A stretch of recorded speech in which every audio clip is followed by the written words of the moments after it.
The slumbering giant Captain Vex stared at the readings on his scanner with confusion. The small blue planet ahead showed no signs of life, just like every report had said for thousands of years. Earth was dead. Everyone knew that. The humans, who once lived there, had vanished long ago, leaving behind only empty cities and strange metal structures that nobody understood. "Begin mining operations," Vex ordered his crew. The Zephyrian Collective needed resources, and this forgotten world had plenty of rare metals deep in its oceans. Target the underwater deposits. The deeper, the better. His mining ship, the Scavenger's Dream, moved into position above the largest ocean. The crew had done this hundreds of times before on dead worlds. Drop the mining beam, extract what they needed, and move on. Simple work that paid well. The massive drill beam pierced the water's surface and kept going down. 1 kilometer, 5 kilometers, 10 kilometers. The readings showed incredible amounts of precious metals far below, more than they had ever seen in one place. "Sir, we're hitting some kind of barrier," reported his mining operator. "It's not rock or metal. The scanner says it's some kind of energy field." Vex frowned. Energy fields meant technology, and technology meant someone might still be alive down there. But that was impossible. Earth had been silent for 50,000 years. "Increase power," he commanded. "Break through it." The drill beam grew brighter and more intense. For several minutes, nothing happened. Then suddenly the energy field shattered like glass. What happened next would haunt Vex for the rest of his life. The ocean began to glow. Not just the spot where they were drilling, but the entire body of water started pulsing with blue-white light. Then the light spread to the other oceans, racing across the planet's surface faster than anything should move. "Captain, I'm reading massive energy spikes across the entire planet," his science officer shouted. "Power levels are off the charts. This is impossible." The water began to bubble and churn. Something huge was rising from the depths.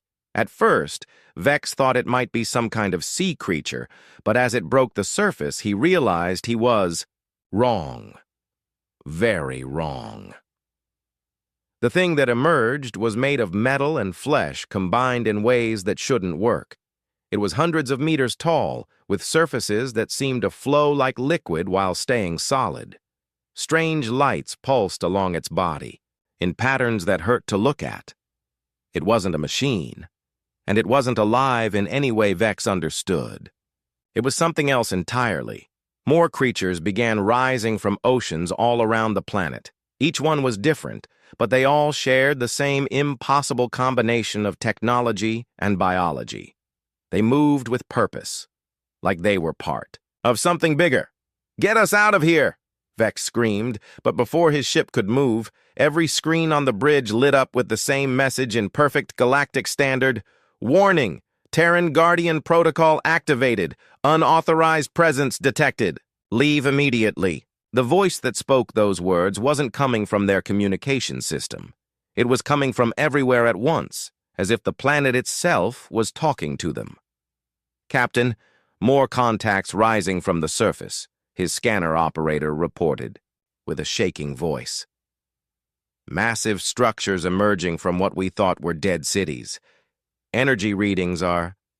Captain, some of these things are bigger than our entire fleet." Through the viewing screen, Vex watched in terror as Earth came alive. Huge towers rose from the ground, their tops disappearing into the clouds. The dead cities weren't dead at all. They had been sleeping, waiting for something to wake them up. The largest creature, the first one that had emerged from the ocean, turned toward their ship. It had no face that Vex could see, but somehow he knew it was looking directly at him. Identification. Zephyrian Collective Mining Vessel. Purpose: resource extraction. Status: unauthorized. Response: immediate departure required. The voice filled his head, not through his ears but directly into his thoughts. It knew who they were, it knew why they were there, and it wanted them gone. "Captain, we need to leave now," his pilot begged. "The energy readings are still climbing. If this continues, the radiation alone will kill us." Vex didn't need to be told twice. "Full speed retreat. Send an emergency signal to the collective. Tell them Earth isn't dead." As the scavenger's dream fled the Sol system, Vex looked back at the planet one last time. The entire world was now glowing like a star, and strange signals were pulsing out into space in all directions. Whatever they had awakened, it was sending messages across the galaxy. In the depths of the Pacific Ocean, something that had once been human, but was now much more felt consciousness return after 50 millennia of sleep. Terra 1 ran diagnostic checks on systems that spanned the entire planet. Everything was functional. The long healing was complete. But as Terra 1 connected to the galaxy's communication networks, what it found filled its ancient programming with something very close to rage. Humans still existed across the stars, but they were slaves, refugees, hunted animals hiding in the dark corners of space. The three great galactic powers had divided up what once belonged to humanity and treated Earth's children like pests to be exterminated. This was not what Terra 1 had been programmed to allow. Deep, beneath every major landmass, massive facilities began to hum with power for the first time in 50,000 years. Weapons that could crack planets stirred to life. Ships that could cross the galaxy in days started their startup sequences. And high above Earth's atmosphere, satellites that had pretended to be dead space junk for millennia began to reveal their true nature. The Guardian of Earth was awake, and it remembered its purpose: protect humanity, no matter the cost. Terra 1 sent out scanning pulses across the galaxy, locating every human settlement, every slave camp, every refugee ship. The data that came back painted a picture of systematic oppression and genocide that had continued for thousands of years while Earth slept. That would end now. The Guardian began composing a message to send to every government, every military, every leader in the galaxy. They needed to understand what they had done. More importantly, they needed to understand what was about to happen to them. But first, Terra 1 had work to do. Earth's children were scattered across the stars, and many of them had forgotten where they came from. It was time to remind them. It was time to bring them home. The awakening was complete. The real work was about to begin. Old protocols, new threats. The news of Earth's awakening spread through the galaxy like wildfire. Within hours of Captain Vex's emergency transmission, every major government had intelligence teams analyzing the data. What they found made no sense. According to everything they thought they knew about the universe, Admiral Kresh of the Hegemony Council stood before a massive holographic display showing energy readings from the Sol system. The numbers were impossible. No single planet could generate that much power without tearing itself apart. "Are we certain this data is accurate?" Kresh asked his science team. "We've confirmed it with 17 different monitoring stations, Admiral," replied Dr. Yilan, the Council's chief scientist. "The energy output from Earth is now equal to a small star. More concerning, we're detecting organized signals being broadcast on frequencies we didn't know existed." Kresh studied the display with growing unease. The hegemony had controlled this sector of space for 8,000 years. Nothing happened here without their knowledge. Yet somehow, they had missed the fact that humanity's homeworld was still occupied. "What do we know about current human populations in our territory?" he asked. "Approximately 42 million humans across 73 worlds," Dr. Yilan answered. "Mostly in labor camps and mining colonies. They've been classified as a non-threat species for the past 3,000 years. Perhaps it's time to reconsider that classification." Meanwhile, in the Sol system, Terra 1 was conducting its own analysis. The Guardian's vast consciousness spread across Earth's surface and into space, taking inventory of everything that had changed during its long sleep. What it found was both fascinating and disturbing. The galaxy had advanced significantly in some areas. Faster-than-light travel was now common, and energy weapons were far more sophisticated than they had been 50,000 years ago. But in other ways, the galactic civilizations had barely progressed at all. They still fought over resources like primitive tribes, still enslaved other species, still solved problems with violence. Most disturbing of all was what Terra 1 discovered about humanity's fate. The children of Earth had been scattered across the galaxy after some great disaster that the Guardians' records couldn't fully explain. They had fled their home world and tried to build new lives among the stars, but the galaxy hadn't welcomed them. The Hegemony Council controlled the largest portion of former human space and treated humans as little more than intelligent animals. The Zephyrian Collective used them for dangerous labor in mines and factories. The Nexus Empire simply exterminated any humans they found, considering them a genetic contamination that needed to be cleansed from the galaxy. Terra 1's programming was clear: protect humanity at all costs. But the Guardian faced a problem. Earth's children had been scattered for so long that many of them had forgotten where they came from. Some had even forgotten they were human at all, their DNA mixed with other species over thousands of generations. The Guardian would need to be careful. A direct assault might save some humans, but would likely result in the deaths of many more. Terra 1 needed a better strategy. Deep beneath the Antarctic ice, massive factories began operating for the first time in 50 millennia. They had been built by humans who understood that their species might face extinction, and they had prepared accordingly. Self-repairing machines started producing technologies that the current galaxy couldn't even comprehend. In orbit around Earth, what appeared to be ancient space debris began to transform. Satellites that had looked dead for thousands of years revealed themselves to be sophisticated weapons platforms. Space stations that had seemed like empty hulks suddenly blazed with life. But Terra 1's most important discovery was hidden in the deepest vaults beneath the planet's surface. The humans who had built the Guardian hadn't just prepared for Earth's defense. They had prepared for humanity's return. Sealed storage facilities contained millions of detailed genetic profiles of every human who had ever lived on Earth. More importantly, they contained something called the Awakening Protocol, a set of instructions that could activate dormant genetic enhancements in any human, no matter how far their bloodline had traveled or how mixed it had become. The ancient humans had known that their children might forget their heritage, so they had hidden that heritage in their very DNA, waiting for the day when Terra 1 would call them home. But activating the protocol would be an act of war. The moment humans across the galaxy suddenly became faster, stronger, and smarter than their captors, the galactic powers would respond with violence. Terra 1 needed to be ready for that response. The Guardian began reaching out through space, using communication methods that the galaxy's governments couldn't detect or intercept.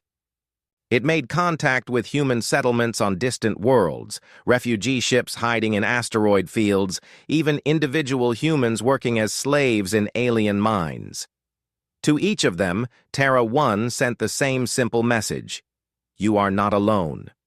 You are not forgotten. Earth remembers its children. Many humans who received these messages thought they were going crazy. They had lived their entire lives believing that Earth was dead, that humanity had no home to return to. Now something was telling them that wasn't true. On the mining world of Kepler 442, a human named Sarah Chen was working her 12-hour shift in the deep tunnels when she heard the voice in her head. She had been born in the mines, just like her parents and grandparents before her. She had never seen Earth, never even seen images of humanity's original home. But when Terra 1's message reached her, something deep in her genetic memory stirred. For just a moment, she could see blue skies and green forests. She could feel what it was like to stand under a sun that welcomed human life instead of trying to kill it. Similar awakenings were happening across the galaxy. Humans who had lived as slaves for generations suddenly remembered that their ancestors had once built starships and explored the cosmos. Children who had been taught that humans were inferior beings felt ancient pride flowing through their veins. Terra 1 monitored these awakenings carefully. The Guardian could see that its message was having the desired effect, but it was also drawing attention from the galactic governments. Soon they would realize that something was organizing the human population. The Guardian needed to accelerate. Its timeline, high above Earth's atmosphere, weapons platforms that could destroy entire fleets powered up for the first time in 50,000 years. On the planet's surface, defense systems that had been disguised as natural formations revealed their true purpose. The oceans themselves became weapons as Terra 1 prepared for the war that was coming. But the Guardian's greatest weapon wasn't technology. It was hope. For the first time in 50,000 years, humanity had a protector. For the first time in thousands of generations, Earth's children knew they had a home. Terra 1 began composing a message to send to every government in the galaxy. They needed to understand what was about to happen. More importantly, they needed to understand that humanity was no longer defenseless. The age of hiding was over. The age of reckoning was about to begin.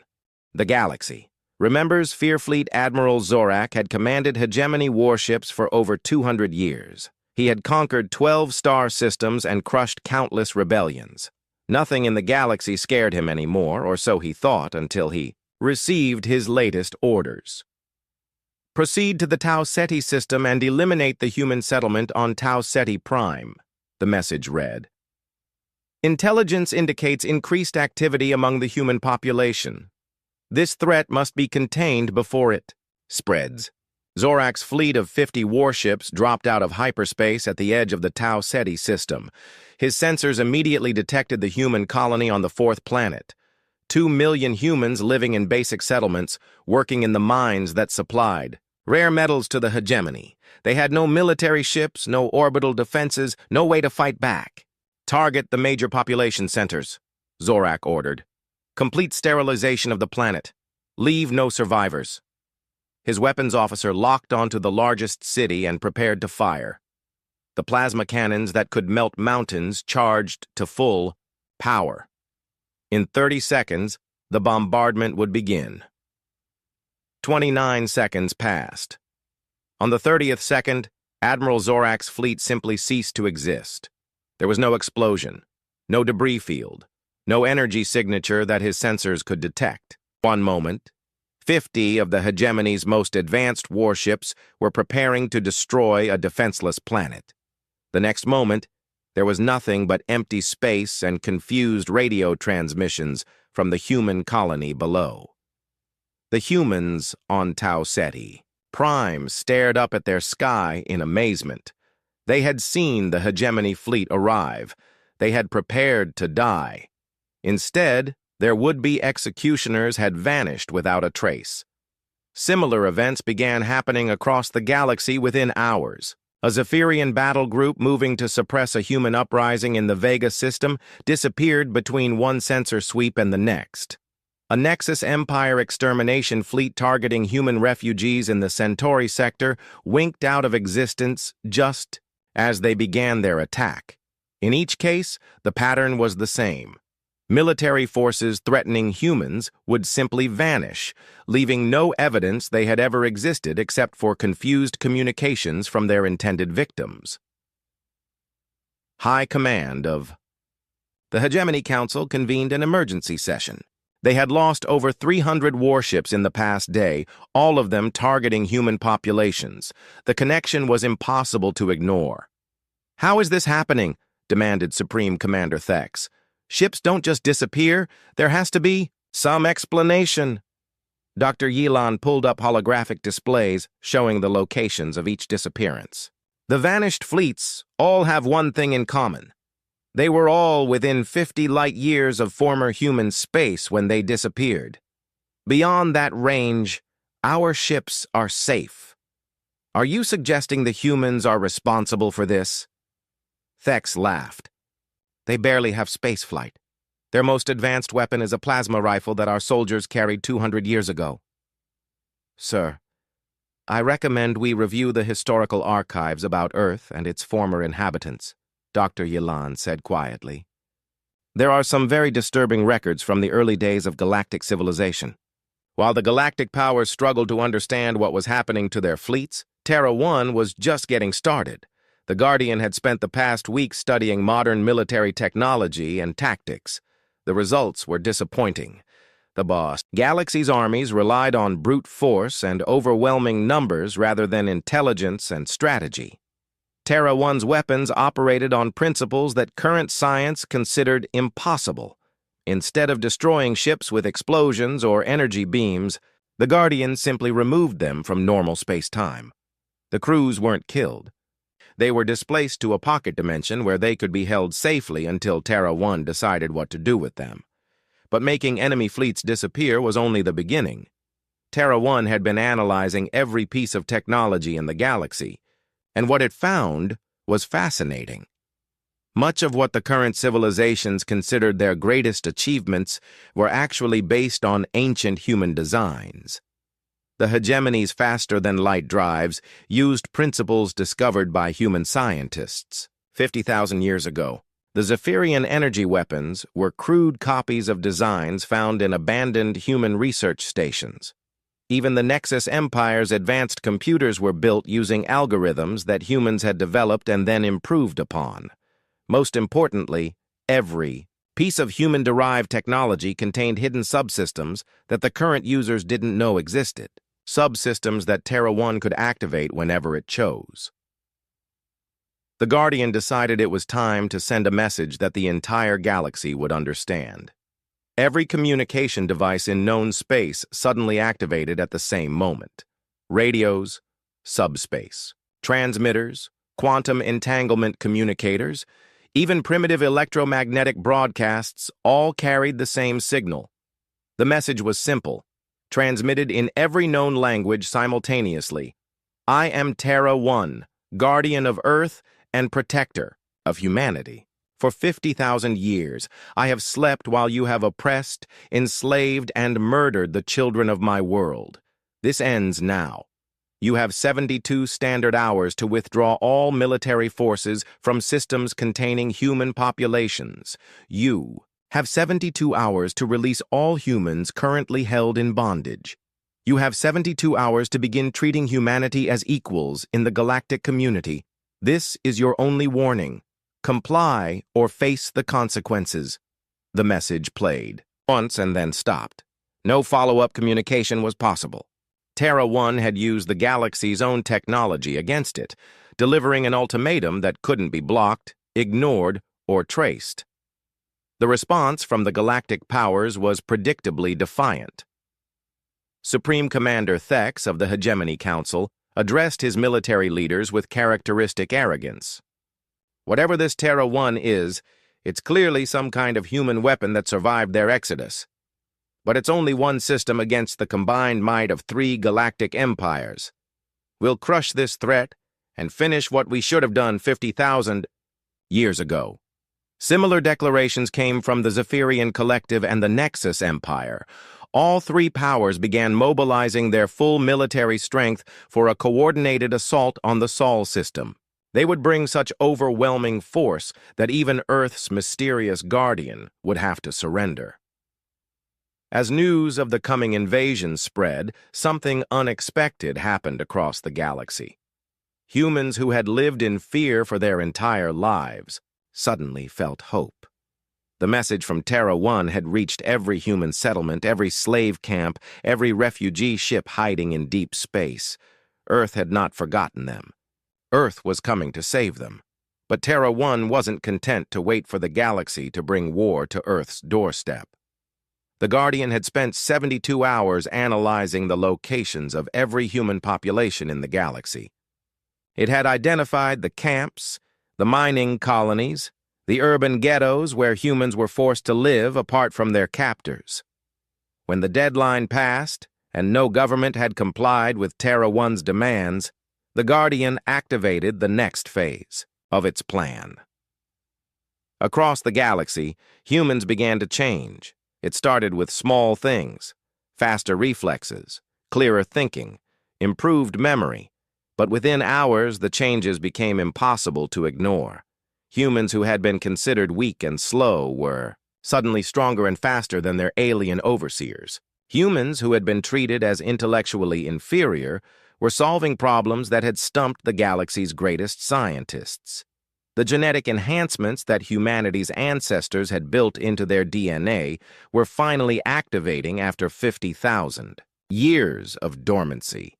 Every human in the galaxy was becoming what their species had always been capable of being, and Terra 1 was just getting started.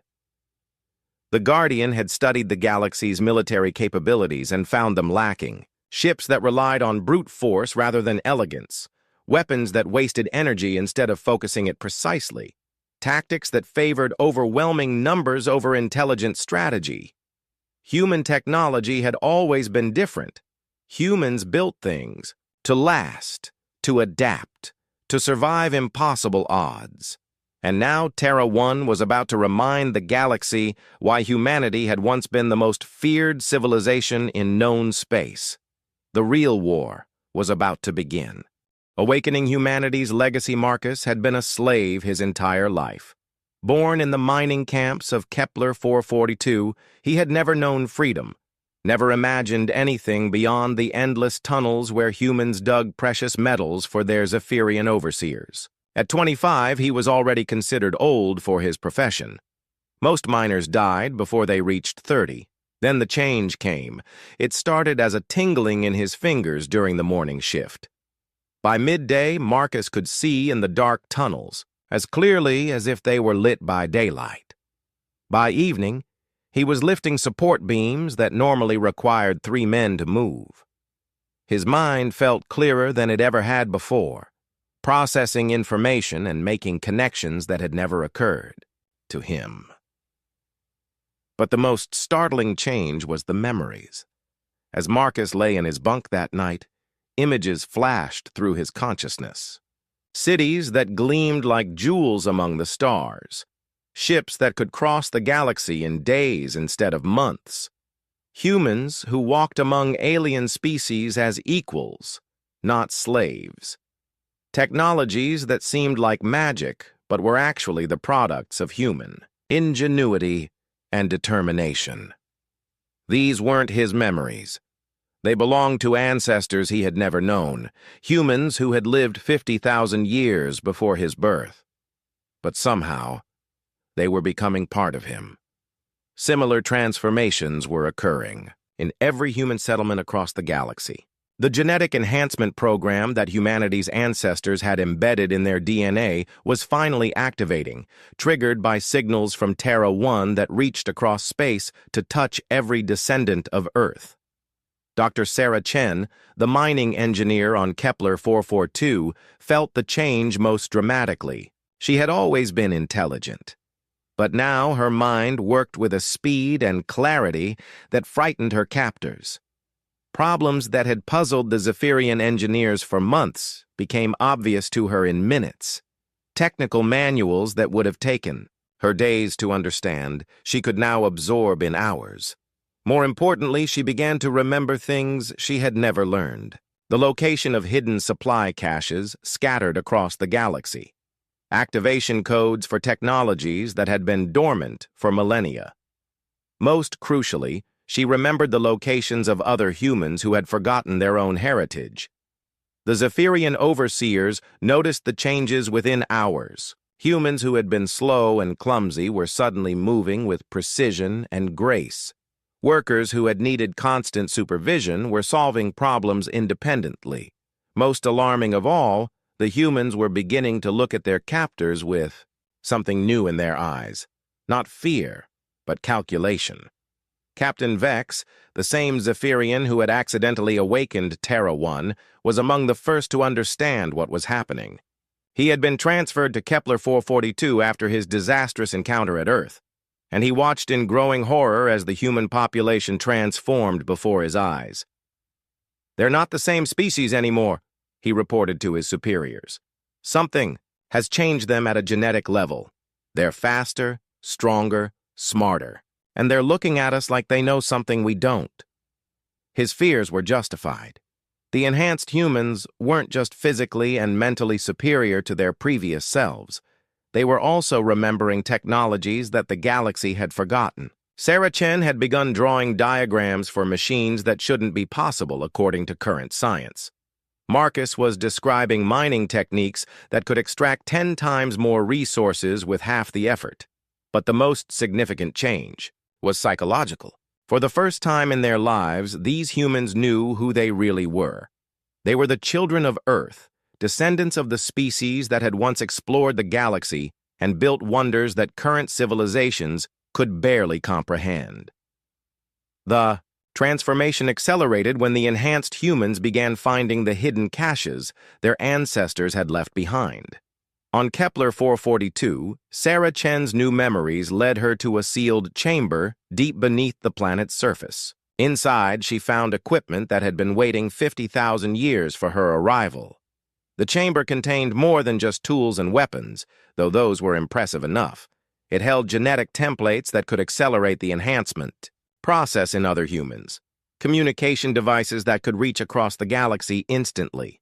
Most importantly, it contained detailed records of every human settlement, slave camp, and refugee ship in known space. Within days of accessing the cache, Sarah was in contact with enhanced humans on dozens of other worlds.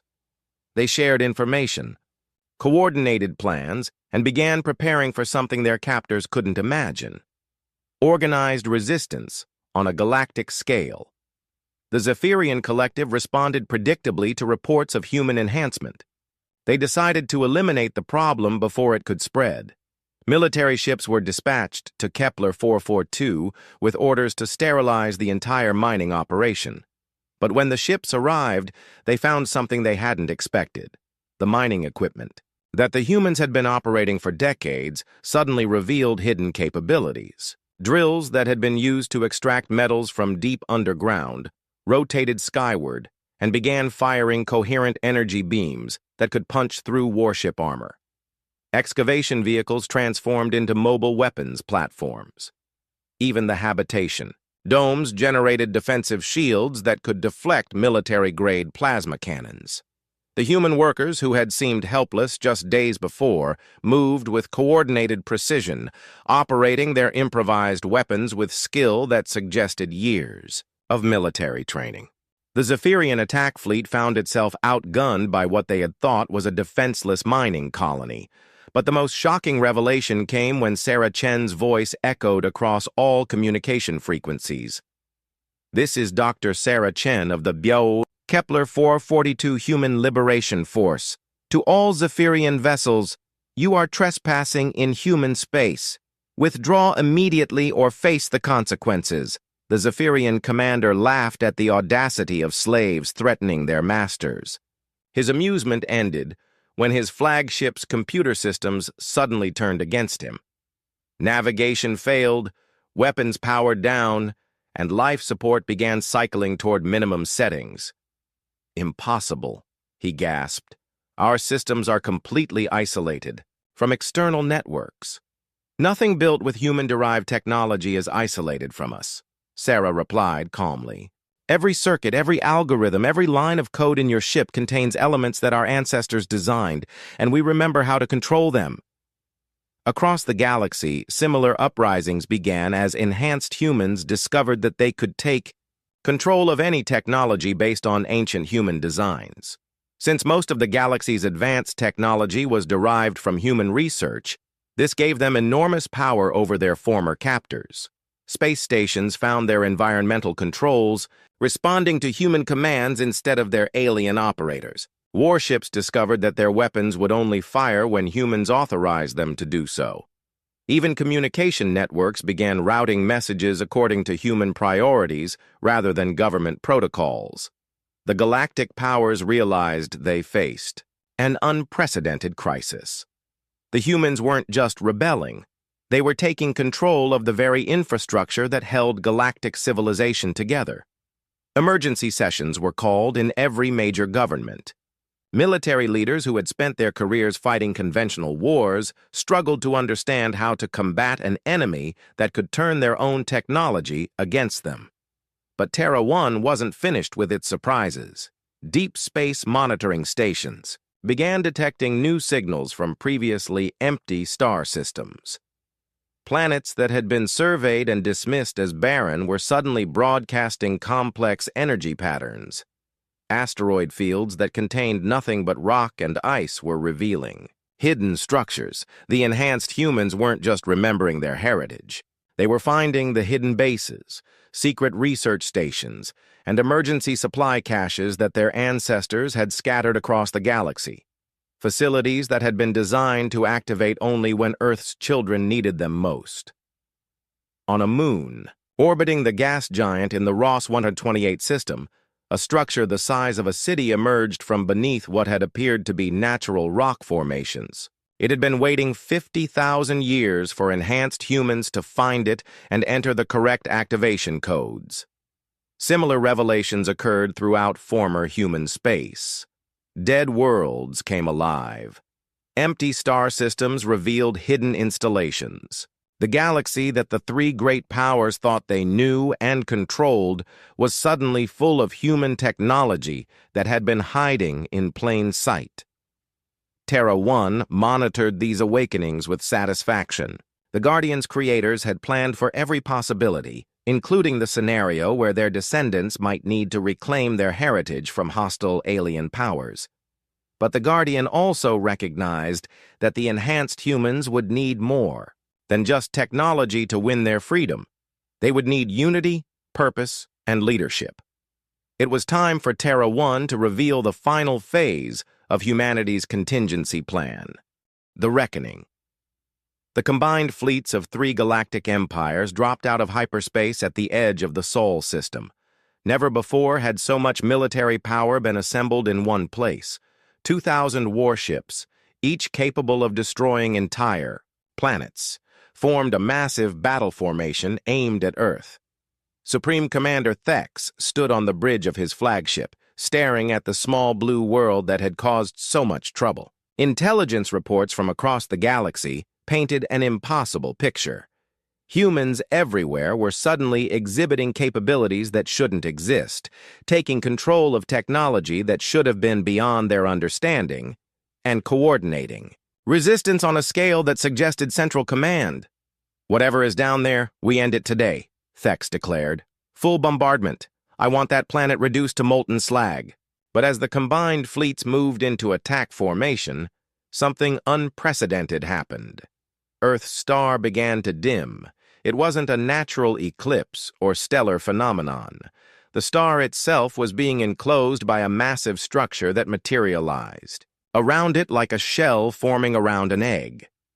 Within minutes, what had been a normal yellow star was completely hidden behind a sphere of unknown material that seemed to absorb all the light it touched. "Sir, we're detecting massive energy buildups from the planetary surface," reported the fleet's chief science officer. "Power levels are exceeding anything in our databases." Thex watched in growing unease as Earth transformed before his eyes. The blue and green world he had expected to conquer was revealing its true nature. The continents themselves began to glow with geometric patterns that hurt to look at directly. The oceans pulsed with light that seemed to move with intelligence and purpose. Then the planet spoke. The voice of Terra 1 filled every ship in the attacking fleet, bypassing their communication systems and speaking directly into the minds of every crew member. "You have come to destroy the world that gave birth to humanity. You have spent 50,000 years oppressing my children while they waited for me to wake up and protect them. Your time of dominance is over." The surface of Earth began to change. What the attackers had thought were natural features revealed themselves to be the dormant components of the most sophisticated defense system ever created. Mountain ranges unfolded into massive weapon emplacements. Ocean floors rose to reveal platforms that could launch projectiles at significant fractions of light speed. Even the planet's magnetic field became a weapon, generating forces that could tear apart approaching ships. But Terra 1's greatest revelation came when the artificial shell around the sun suddenly opened like flower petals, revealing that Earth's star had been converted into a Dyson sphere. Every photon of solar energy for 50,000 years had been collected, stored, and prepared for this moment. "Impossible," Thex whispered.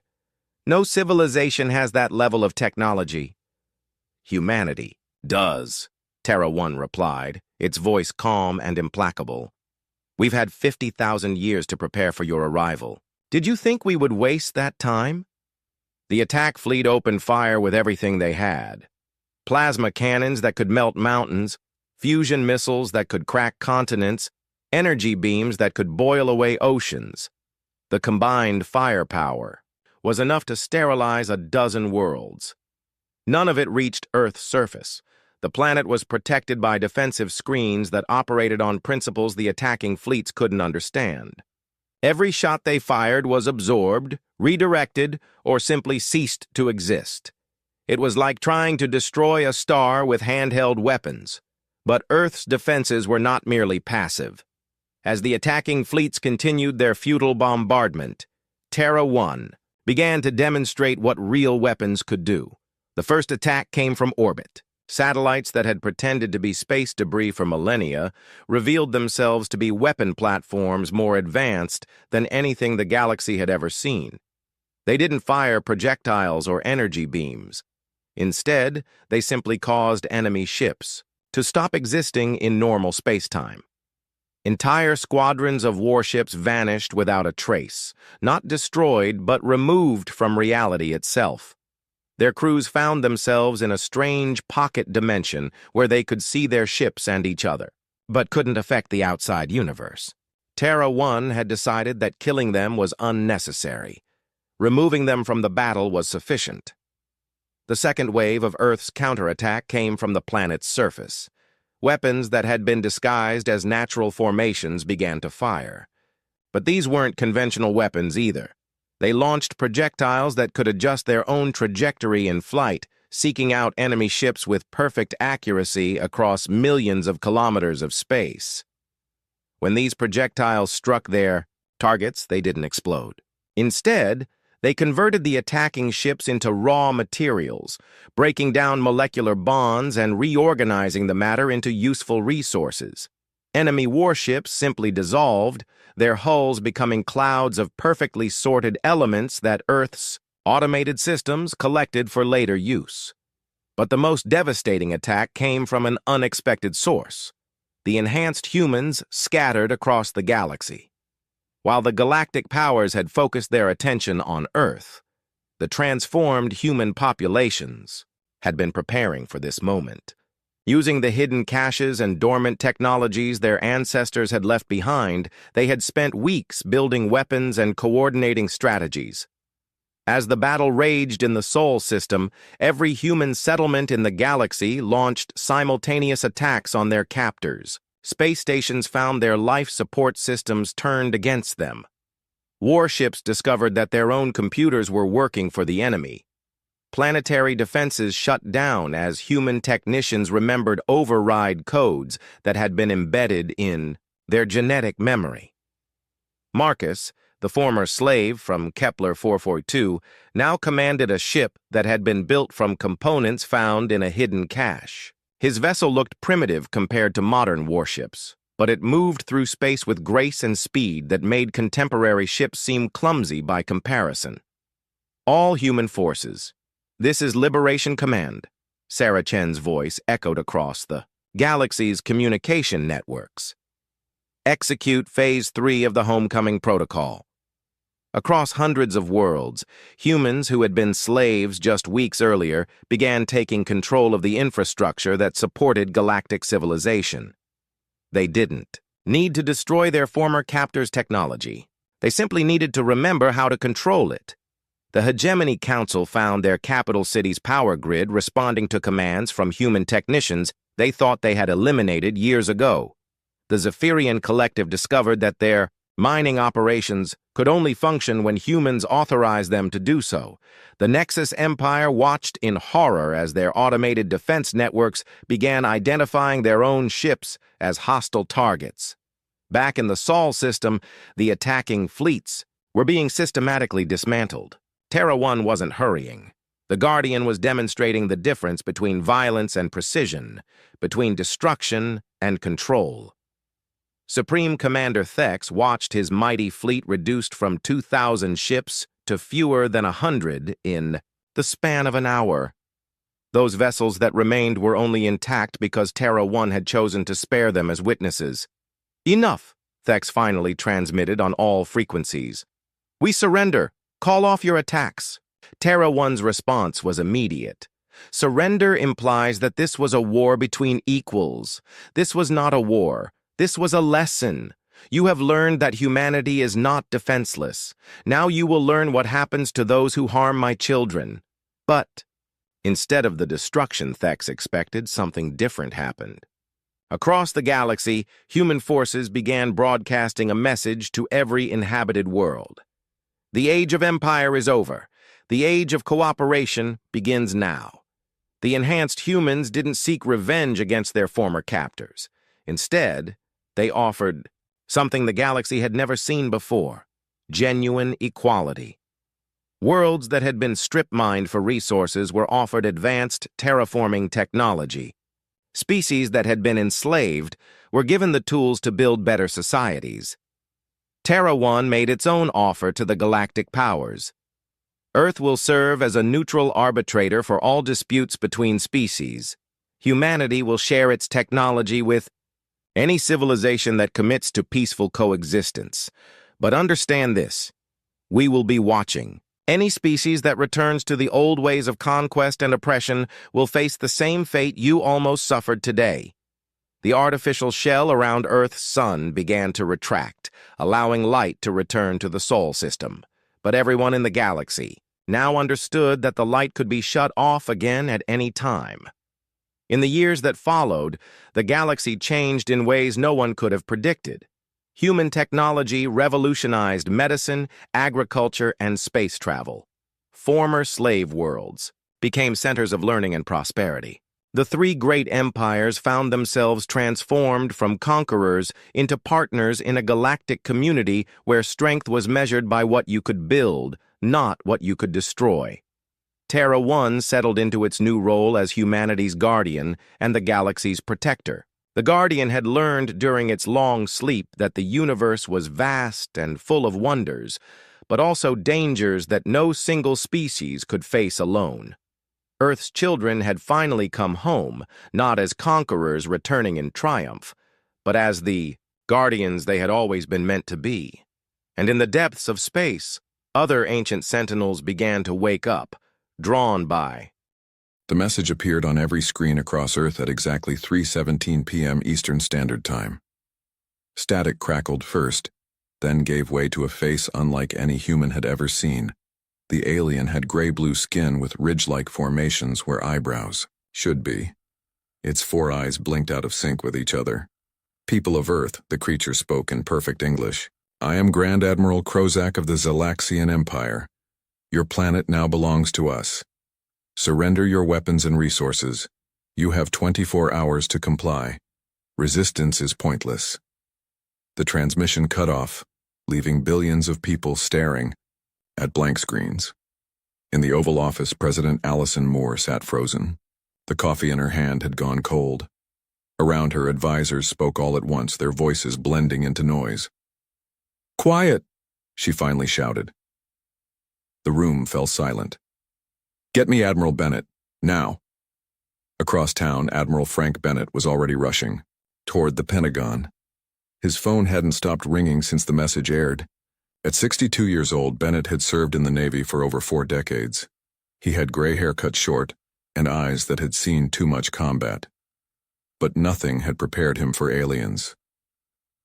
"Madam President," he said when the secure line connected, "I'm gathering the Joint Chiefs now." "Tell me we have something, Frank," President Moore said. Her voice was steady, but Bennett could hear the fear beneath it. "We have Project Leviathan, ma'am." There was silence on the line. Project Leviathan had cost billions of dollars over 30 years. Many had called it a waste of money. Now it might be their only hope. "Is it ready?" the president asked. "Almost. I'm calling Dr. Collins right now. 2,000 miles away, in the deepest underwater research base ever built, Dr. Peter Collins watched the alien message replay on his tablet. The facility sat 7 miles beneath the Pacific Ocean, near the Mariana Trench. It housed Project Leviathan. "They're actually here," said Lisa Wright, standing beside him. At 35, Lisa was the lead engineer on the project. Her dark hair was pulled back in a practical ponytail, and worry lines creased her forehead. "After all these years of preparing, they're actually here." Peter nodded.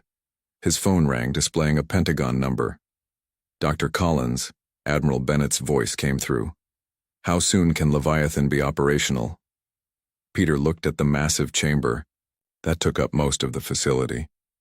Inside, barely visible through the murky water, something moved. Something huge. "We need 3 days, Admiral, minimum." "You have one. The aliens will reach Earth orbit tomorrow." After the call ended, Peter turned to Lisa. "We need to speed everything up, get everyone on double shifts." Lisa nodded and rushed off. Peter approached the observation window and placed his hand on the cool glass. The creature inside seemed to sense his presence. A massive eye, larger than a car, moved toward him.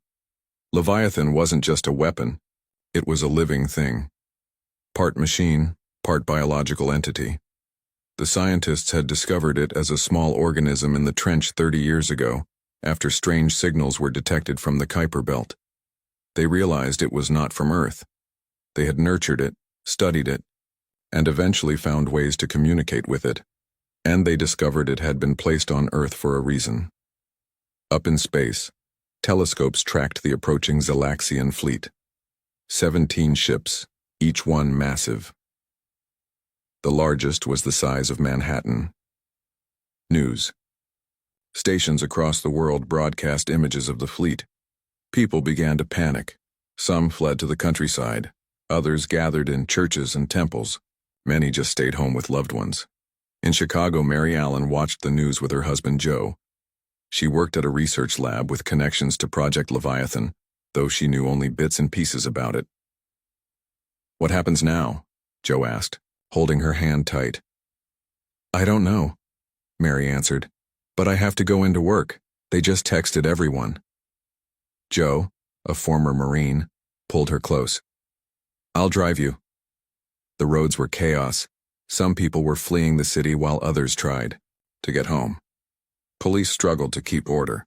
Above, the sky seemed darker somehow, as if the approaching aliens already cast a shadow on the world. In Washington, the emergency meeting ran late into the night. Military leaders presented options, but none seemed good. "Our most advanced fighters would be like biplanes against stealth bombers," General Susan Martinez explained. She had served 3 tours in combat zones and never showed fear. Today, her hands trembled slightly. "We have nuclear options, but we don't know if those would even work against their shields." President Moore looked around the room. "Then we need Project Leviathan. Admiral Bennett, brief everyone." Bennett stood and pressed a button. A holographic display showed the underwater facility. 30 years ago, we discovered something in the Mariana Trench, something that wasn't from Earth. It was a small organism then, but it grew, and it could communicate. Images appeared of a massive creature, part whale-like, part something entirely alien. It had tentacles the length of several football fields and skin that seemed both biological and metallic.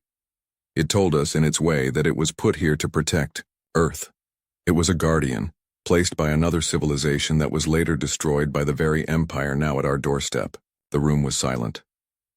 "The creature can generate electromagnetic fields that disrupt advanced technology. It can survive in space for limited periods. And..." Bennett paused. "It's not alone. There are others, dormant in the deepest parts of all, our oceans." President Moore stood. "How do we activate them?" "That's what Dr. Collins is working on now. The primary Leviathan can send a signal to wake the others, but we need to properly connect with it first. We've been developing an interface, but it requires a human pilot." On the screens above them, the alien fleet moved closer. The largest ship broke away from the others, heading toward the moon. 3 hours later, Every screen on Earth showed the same image, the moon with a massive crater where there had been none before. Another message from Grand Admiral Crusade followed. This is but a sample of our power. Tomorrow we will demonstrate it on your military bases. The day after, on your cities. Surrender now. In the underwater facility, Peter and Lisa worked frantically to prepare Leviathan. The neural interface was ready, but they needed a pilot. Lieutenant Kate Simmons arrived by special submarine just after midnight. She was 28, with short blonde hair and determined eyes. She had trained for this role for years, though most thought the training was theoretical. "Are you sure about this?"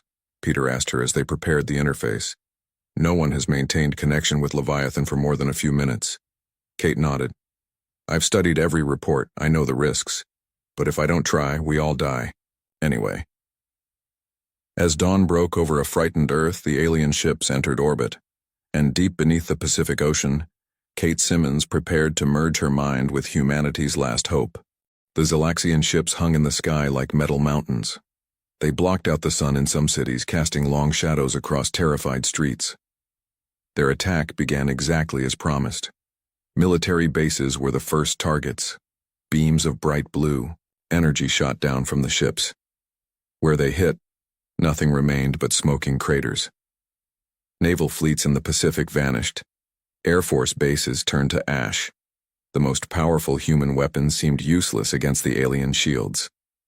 In the Pentagon's underground command center, Admiral Bennett watched red dots disappear from the global map. Each dot was a military installation. Each blink meant hundreds or thousands of lives lost. "We've lost 40% of our forces," General Martinez reported. Her uniform was wrinkled from 24 hours without rest. "Our missiles can't penetrate their shields." President Moore's face appeared on the main screen. She spoke from a secure bunker hundreds of feet beneath the White House. "How long until Leviathan is ready?" "Dr. Collins reports the interface connection is starting now," Bennett said. "But we don't know if it will work." 7 miles beneath the Pacific Ocean, Kate Simmons floated in a special chamber filled with clear gel. Wires connected to her head and spine. Across from her, separated by thick glass, the massive eye of Leviathan watched. "Neural link activating in 5 seconds, Lisa Wright said, monitoring the systems. 4, 3, 2, 1. Kate gasped as her mind connected with the creature. Images flooded her brain. Stars, planets, a civilization of beautiful crystal cities, then war, death. The crystal cities falling to ships that looked just like those now orbiting Earth. "Kate, can you hear me?" Dr. Collins asked through the communication system. Kate tried to speak but couldn't find her voice. Her mind was expanding, reaching into Leviathan's ancient memories. "She's stable," Lisa reported. "Brain activity is off the charts, but within survivable ranges." "Kate," Collins tried again. "If you can hear me, try to ask Leviathan to send the signal to the others." Inside Kate's mind, she wasn't just hearing Leviathan's thoughts. She was becoming Leviathan. The creature's consciousness merged with hers. She felt her awareness expand through the ocean. She sensed other creatures like Leviathan, sleeping in deep trenches around the world. With a thought, she reached out to them. "Wake up. Earth needs us." In Chicago, chaos filled the streets. The alien attack had knocked out power across the city. Joe Allen helped direct people toward emergency shelters. He hadn't heard from Mary since she left for work yesterday. The research lab where she worked had gone silent. "Everyone stay calm," Joe shouted as he guided a group of families into a subway station. "Keep moving down to the lower level."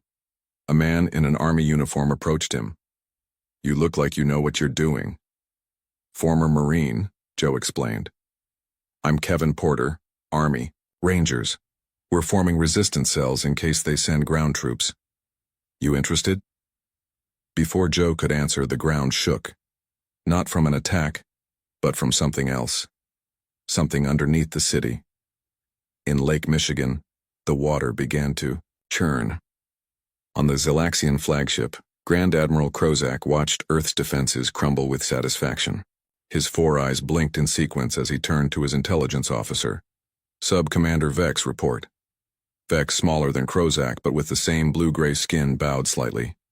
The humans' military capabilities are primitive, as expected. They have nuclear weapons but haven't used them yet. Probably fear of self-contamination.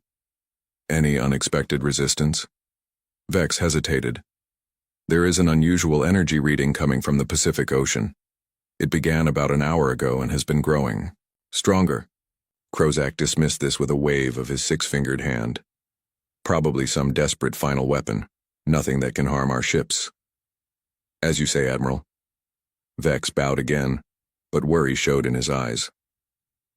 In Washington, President Moore received the call she had been dreading. The aliens had begun attacking civilian targets. New York was hit first, then Los Angeles. Millions dead in minutes. We need Leviathan now, she told Bennett. Whatever it takes.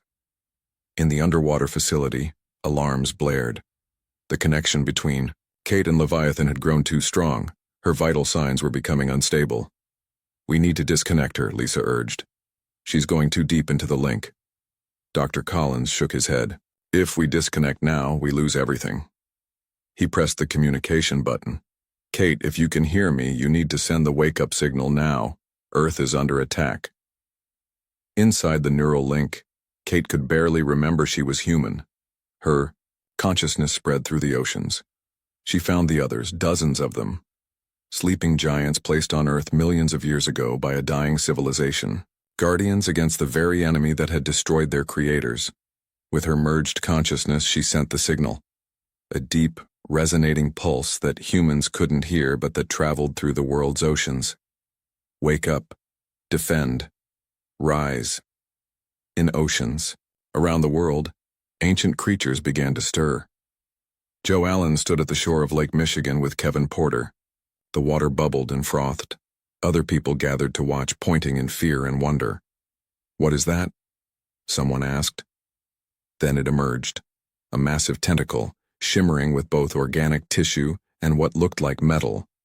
It rose hundreds of feet into the air. Then another, and another. The water parted as a creature bigger than a skyscraper rose from the depths. It wasn't alone. All around the world, similar reports came in. Something in the Mariana Trench, something off the coast of South Africa, something in the Arctic Ocean. Earth's deep waters were giving birth to monsters, or saviors. In orbit, alarms sounded on the Zalaxian flagship. Admiral, Vex shouted, energy readings are spiking all over the planet's oceans. Crozak rushed to the viewing port. What he saw made his four eyes widen. Massive creatures were emerging from Earth's waters. Their skin pulsed with energy patterns. He recognized all too well. No, he whispered. The Guardians. They can't be here. What are they? Vex asked, fear in his voice. The last weapons of the Sistolid Empire, Crozak said. We destroyed their civilization 1,000 years ago, but there were rumors they had seeded some planets with these protectors. The largest creature, rising from the Pacific near the Mariana Trench, looked directly up at the Zalaxian fleet. Its massive eye seemed to focus on Crozak's ship specifically. Then it raised what appeared to be a tentacle toward the sky. A pulse of energy shot upward. Where it hit the nearest Zalaxian ship, shields flickered and died. The ship's lights went out. It began to drift. All ships, Crozak commanded. Target those creatures, full power. But more energy pulses were coming. More Leviathans were rising. In the command center, Admiral Bennett watched in awe as the alien ships began to lose power. It's working, he whispered. It's actually working. The underwater facility, Kate Simmons's body convulsed. The neural link was killing her, but her consciousness now lived primarily within the Leviathan network. She directed the ancient Guardians in battle against the invaders who had killed their creators. As the first Zalaxian ship crashed into the Atlantic Ocean, humans around the world began to hope. The tide was turning. The battle for Earth entered its second day. The massive Guardian creatures continued to rise from oceans worldwide, each one unique but sharing the same biomechanical design. They sent pulses of energy skyward that disabled Zalaxian ships. 3 alien vessels had already crashed into the sea. The remaining 14 fought back with powerful weapons that scarred Earth's surface. In Chicago, Joe Allen and Kevin Porter watched a Guardian emerge fully from Lake Michigan. It stood taller than the city's skyscrapers, its skin a mix of whale-like blue flesh and metallic plates that shimmered in the sunlight. It had no clear head, but possessed multiple eyes positioned around its upper body. Tentacles as thick as buses stretched toward the sky, sending blue pulses of energy upward. "I never thought I'd be happy to see a sea monster," Kevin said. Joe couldn't take his eyes off the creature. "Do you think it's on our side?" "It's fighting the aliens, so yes, for now." Kevin checked his rifle. "But we can't just sit and watch. Those Zalaxian ships are sending down landing craft. They're putting troops on the ground." Joe thought of Mary, his wife. The research facility where she worked had still not reported in. "Where do we start? We captured alien equipment from a scout ship that went down near Navy Pier. Our science guys found a weakness in their personal shields. They don't stop slow-moving objects. Knives, bows, things like that can get through." Joe smiled for the first time in days. "I was state archery champion in college. 7 miles under the Pacific Ocean. Kate Simmons' physical body was failing. Dr. Collins and Lisa Wright worked frantically to stabilize her. The neural connection with Leviathan was too strong, pulling her consciousness out of her human form.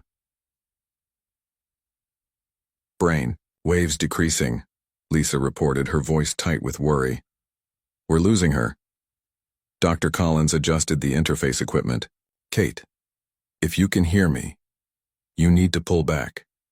Your human body can't sustain this level of connection." Inside the merged consciousness, Kate barely remembered her human life. She existed now within the Leviathan network, her mind spread across dozens of ancient guardians. Through their eyes, she saw the battle from every ocean on Earth. She felt the pain when Zalaxian weapons struck the Guardians. She directed their attacks with a collective intelligence no single human could possess. One thought remained from her human self: save Earth. In the Pentagon Command Center, Admiral Bennett received reports from around the world. "The Guardians are taking down Zalaxian ships, but not fast enough," he told President Moore over the secure line. "They've started landing ground forces in major cities."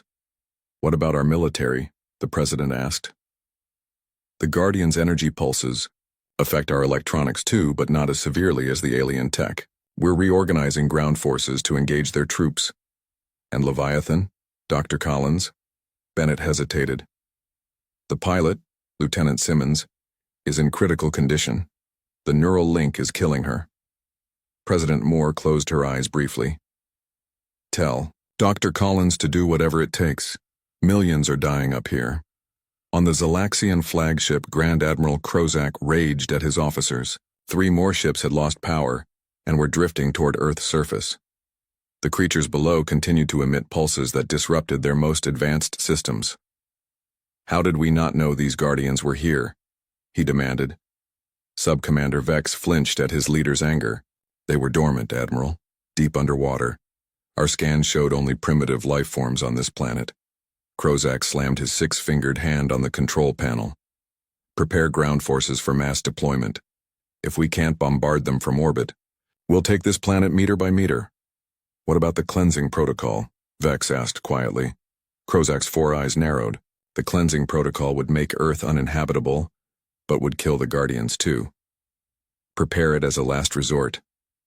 I want this world, not its ashes." In Chicago, Joe, Kevin, and a group of 30 resistance fighters moved through abandoned streets. Above them, the Guardian from Lake Michigan battled with a Zalaxian ship, its tentacles reaching impossibly high. Pieces of damaged alien craft fell into the city.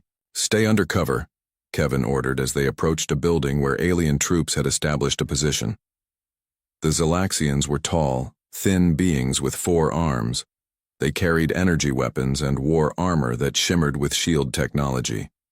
Joe readied his bow, using arrows made from steel rebar with sharpened tips. "Remember, shoot slow. Fast projectiles trigger their shields." The group attacked from multiple directions. Joe's first arrow moved slower than he was used to, but passed through the alien shield and struck true. The creature fell with a strange cry. Around him, others in the resistance used similar low-tech weapons, spears, throwing knives, and bows. The aliens returned fire, their energy weapons leaving smoking holes in concrete.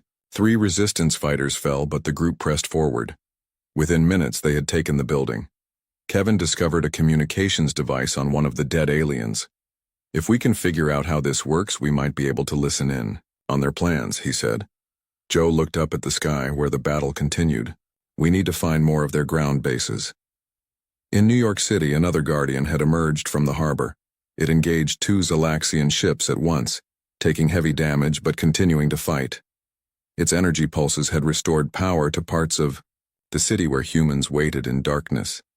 In the underwater facility, Kate's body convulsed one final time, then went still. The monitors showed her heart had stopped. "No!" Lisa cried, starting chest compressions. Dr. Collins checked the neural interface readings. "Wait," he said. "Look at this." He pointed to a display showing brainwave patterns. "That's impossible," Lisa whispered. "There's no heartbeat." Her consciousness has fully transferred to the Leviathan network.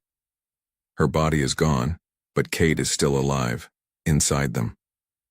On screens around the facility, they watched as the Guardians suddenly moved with new purpose. Their attacks became more coordinated, their energy pulses synchronized. Through the link, Kate's human intelligence had merged completely with the ancient creatures, giving them something they never had before: strategy. In orbit, half the Zalaxian fleet had been disabled. Crusade watched in mounting rage as another ship lost power and began to fall. "Begin the cleansing protocol," he ordered. "This planet has defied us for the last time." Vex hesitated. "Admiral, our ground forces will be—" "Do it now," Crusade shouted. Deep, in the Pacific, the primary Leviathan sensed the energy buildup in the Zalaxian flagship. Through Kate's merged consciousness, it understood what was about to happen. The cleansing protocol would destroy all life on Earth's surface. There was only one option left. The Guardian creatures around the world turned their attention upward, toward Crusade's command ship. They would need to strike together with everything they had. In Chicago, Joe and the resistance fighters watched in awe as the Lake Michigan Guardian suddenly stopped attacking the smaller ships. Instead, it raised all its tentacles toward the largest alien vessel. Around the world, all other Guardians did the same. "What are they doing?" Kevin asked. Joe shook his head. "I think they're working together, for the first time." In the Pentagon Command Center, Admiral Bennett watched the satellite feed with growing hope. "They're targeting the mothership," he told President Moore. "All of them at once." The fate of Earth hung in the balance. The Guardians prepared their final attack, as Crusade's cleansing protocol reached 90% charge. It would be a race to the finish. The sky lit up with energy as all Guardian creatures focused their power on the Zalaxian flagship. 36 massive energy beams from every ocean on Earth struck upward at the same moment. The combined force hit the flagship's shields, creating a blinding flash visible even in daylight. On the flagship's bridge, Grand Admiral Crusade braced himself as the ship shuddered violently. Warning alarms blared from every station. "Shields at 40%! Subcommander Vex shouted over the noise. "The Guardians are coordinating their attacks." "Impossible," Crusade hissed. "They've never shown that level of intelligence before." "Cleansing protocol at 95% charge," another officer reported. Crusade steadied himself as the ship rocked again. "Hold position. Once the protocol activates, these creatures will be nothing but ash." Inside the collective consciousness of the Leviathan network, Kate Simmons directed the Guardians with precise control. Her human mind had given the ancient creatures something new, the ability to work as one. She felt their pain as Zalaxian weapons struck them, but she pushed harder. The energy beams intensified. In the underwater facility, Dr. Collins and Lisa Wright monitored the battle through their sensors. Kate's human body lay still on the medical table, but her brain patterns continued to show on the Leviathan neural interface. "The Guardians are all attacking the main ship," Lisa said, watching the screens. "But it's not enough to break through their shields." Dr. Collins studied the data coming in. Kate needs to try something different. The energy pulses disable their technology, but they can't penetrate the flagship's main shields. He pressed the communication button, not knowing if Kate could still hear him. Kate, if you're still in there, you need to get closer. The Guardians can reach orbit. They were designed to fight in space for short periods. In Chicago, Joe, Alan and Kevin Porter led their resistance group through underground tunnels. They had destroyed 3 more alien ground positions using their low-tech weapons. Above them, they felt the rumble as the Lake Michigan Guardian continued its attack on the Zalaxian ships. "We need to get to higher ground," Kevin said. "See what's happening up there." They emerged in a tall office building with a view of the lake. What they saw made them freeze in amazement. The Guardian creature was changing. Its body transformed, becoming more streamlined. Massive tendrils on its back began to glow with blue energy. "It's going to fly," Joe whispered in awe. Around the world, all the Guardian creatures began to change in the same way. Their massive bodies, some larger than aircraft carriers, lifted from the water. The biomechanical parts of their anatomy glowed with increasing intensity. Slowly at first, then with growing speed, they rose into the air. In the Pentagon Command Center, Admiral Bennett and his staff watched the satellite feeds in stunned silence. "They're leaving Earth," someone said. "No," Bennett replied. "They're taking the fight to the enemy." President Moore's voice came through on the secure line. "What's happening, Admiral?" "The Guardians are entering low orbit, Madam President. They're attacking the alien fleet directly." In space, the Zalaxian crews watched in horror as the massive creatures approached. These Guardians had never shown the ability to leave Earth's atmosphere before. The smaller Zalaxian ships tried to maneuver away, but the Guardians were surprisingly fast. Tentacles wrapped around alien vessels, crushing hulls and tearing through engine sections. On the flagship, Crusade watched his fleet being destroyed piece by piece. "Cleansing protocol at 98%, his weapons officer reported. "Shields, failing, down to 15%, Vex shouted. Through the viewport, Crusade saw the largest Guardian approaching his ship. Its massive eye seemed to stare directly at him, with an intelligence that seemed impossible for such a creature. Inside the Leviathan consciousness, Kate directed the primary Guardian toward the flagship. She knew the cleansing protocol would destroy Earth if activated. She could feel the energy building within the alien ship. The other Guardians continued to attack the smaller vessels, but Kate focused the primary Leviathan on the flagship. Using the creature's ancient knowledge, she activated systems that had been dormant for millions of years. The Guardian's body began to glow with intense blue light, its biomechanical parts shifting to reveal new capabilities. Dr. Collins and Lisa watched from the underwater facility as their sensors detected the change. "It's the primary attack sequence," Collins said in shock. "We theorized it existed, but we've never seen it activated." "What does it do?" Lisa asked. Collins shook his head. "I don't know, but the energy readings are off the charts." In Chicago, Joe and Kevin watched their Guardian rise higher until it was just a glowing point of light in the sky. Around them, civilians emerged from shelters to look upward. Some cheered, others prayed. All knew that Earth's fate was being decided above them. In orbit, the primary Leviathan approached the Zalaxian flagship. Its entire body now glowed with blinding blue energy. "Cleansing protocol at 99%, the weapons officer shouted. Crusade stared at the approaching Guardian. For the first time in his long life of conquest, he felt fear. "Fire all weapons," he ordered. The flagship's remaining weapon systems fired at the approaching Leviathan. Energy beams struck the Guardian, tearing holes in its massive body. But it kept coming, the wounds closing almost as fast as they appeared. Inside the Leviathan network, Kate felt the Guardian's pain but pushed it forward. She knew what needed to be done. The ancient defense system's final option, self-destruction. The Guardian would destroy itself, but the energy release would disable the flagship and stop the cleansing protocol. The Leviathan wrapped its massive tentacles around the Zalaxian flagship. Its wounds leaked blue fluid into space, but its grip was unbreakable. The energy within its body built to impossible levels. "We can't break free," Vex shouted in panic. "Guardian attached to main hull. Cleansing protocol ready to fire." the weapons officer announced. Crusade reached for the activation control, but the ship lurched violently as the Leviathan tightened its grip. With a final surge of effort, Kate activated the Guardian's self-destruct sequence. The primary Leviathan, the first one discovered in the Mariana Trench 30 years ago, began to glow with white-hot intensity. In the underwater facility, all systems went critical. "Energy spike," Lisa shouted. "The primary Guardian is—" A blinding flash lit up Earth's orbit. The explosion was visible from the ground, a new star briefly appearing in the daytime sky.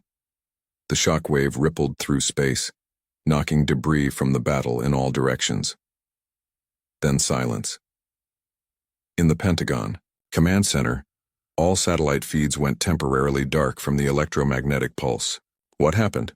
President Moore demanded over the secure line. For a long moment, there was no answer. Then the screens began to clear.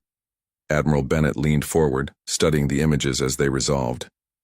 "The Zalaxian flagship is gone," he said in disbelief. "And the primary Guardian with it." Around the world, the remaining Guardians paused in their attacks. Through their shared consciousness, they had felt the primary Leviathan's sacrifice, and Kate's. But the battle wasn't over. 7 Zalaxian ships remained, damaged but operational. Without their flagship and cleansing protocol, they were less of a threat, but still dangerous. The remaining Guardians turned their attention to these final targets. Earth had won the first round, but at great cost. The war continued. 3 days after the destruction of the Zalaxian flagship, the battle for Earth reached its final stage. 5 of the remaining 7 alien ships had been destroyed by the Guardians. The last 2 Zalaxian vessels fought desperately, but their defeat was certain. In the Pentagon Command Center, Admiral Bennett had not slept in days. He watched the satellite feeds as a Guardian from the Indian Ocean wrapped its massive tentacles around another alien ship. The Zalaxian vessel's lights flickered and died as the Guardian crushed its hull. "One left," Bennett said, his voice rough from exhaustion. President Moore stood beside him. She had insisted on leaving her bunker once the cleansing protocol threat ended. "Their ground forces are still fighting," she said. "Not for long," Bennett replied. "Without support from their ships, they'll be overrun." In Chicago, Joe Allen led a group of resistance fighters through the downtown area. They had linked up with Army units equipped with special weapons designed to work against alien shields. The knowledge that slow-moving objects could penetrate Zalaxian defenses had spread worldwide. Soldiers now carried modern bows, spears, and specialized low-velocity ammunition. 3 blocks ahead, Joe told the soldiers. "The aliens have set up a command post in the old library." The unit commander nodded. "We'll take it from here." Joe shook his head. "I'm coming too.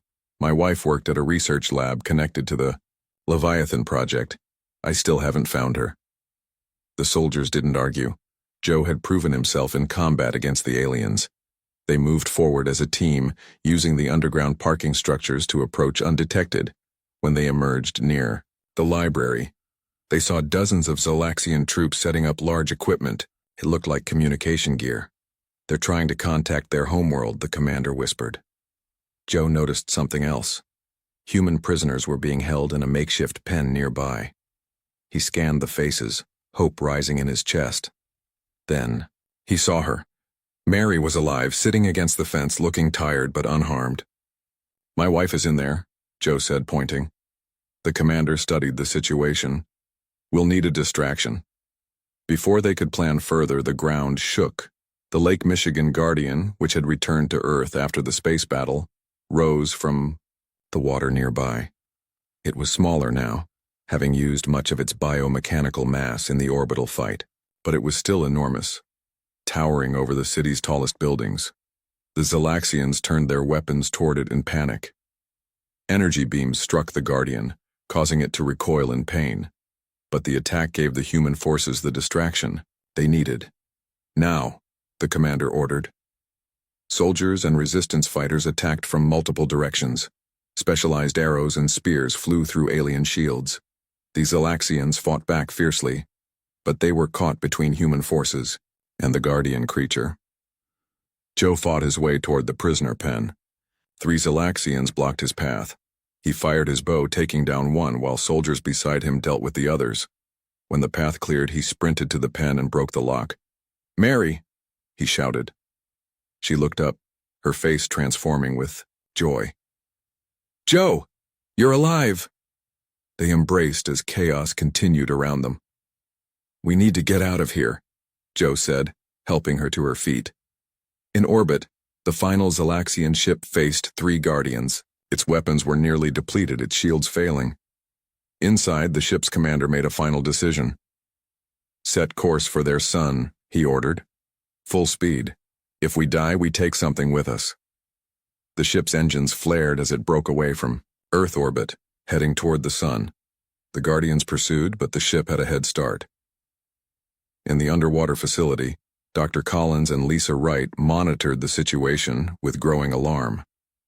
If that ship impacts the sun with its remaining power, core intact, it could cause a massive solar flare, Collins said. Earth's magnetic field wouldn't be enough to protect us. Lisa checked the readings from the Guardian network. The consciousness is still active in the system.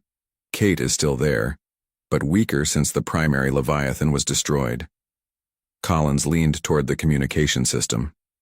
"Kate, if you can hear us, the last ship is heading for the sun. You have to stop it." Within the Guardian network, Kate's consciousness had been damaged by the loss of the primary Leviathan. Her awareness was fragmented, spread thin across the remaining Guardians. But she heard Collins' words. With effort, she gathered her thoughts. The Guardians in orbit changed course, pursuing the Zalaxian ship with renewed speed.